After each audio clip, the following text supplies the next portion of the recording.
Good? Mm-hmm. So I'm going to do a three-part video. One video on the prep, getting the machine ready to go. Then I'll do one video on how to use the machine while you're cleaning.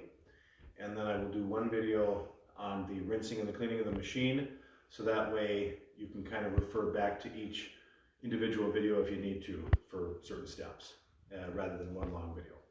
So here's your cleaning machine. I'm just going to show you the prep that I go through when I start. First of all, I attach the squeegee.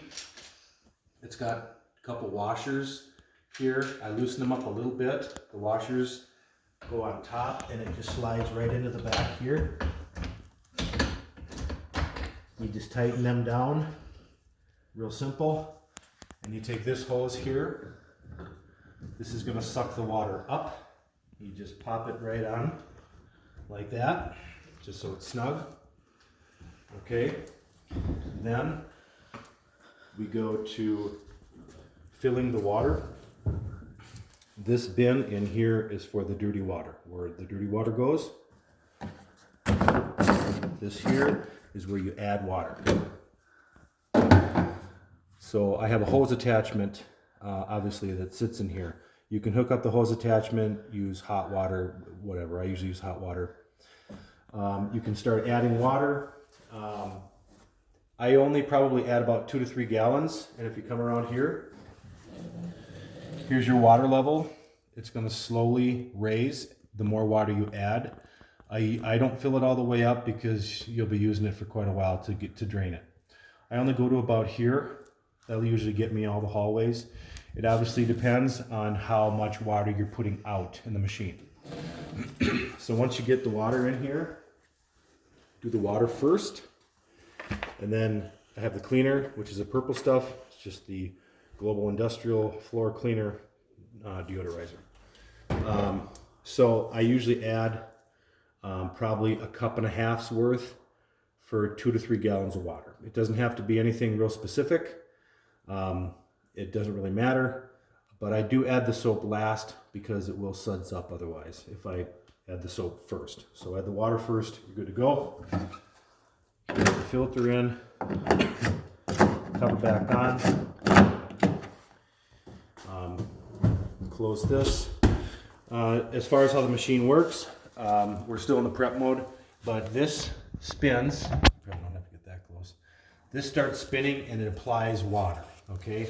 As it's spinning and I'm moving the machine, it brings it back to the squeegee.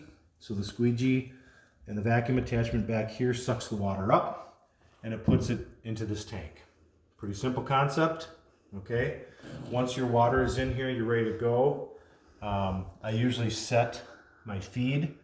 So with the 6 and 12 right here, it's not letting any water out.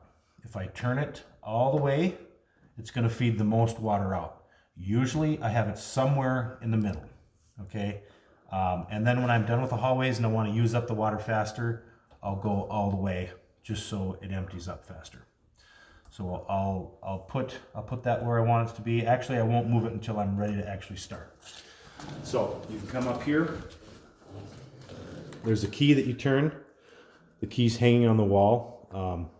Turn it on. And here are the buttons.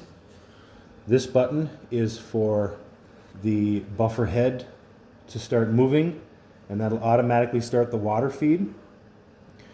But you turn the vacuum on first. This is the vacuum button. It's a delay, so you're not going to hear anything right away. It's going to take a couple seconds before it starts to turn off or turn on. Same thing when it turns off. When you're done, turn the vacuum. Obviously, you're turning the buffer head off first, and then you turn the vacuum off.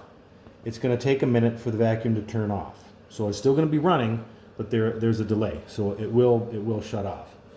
So that is pretty much the prep for getting the machine ready, and then you can stop now.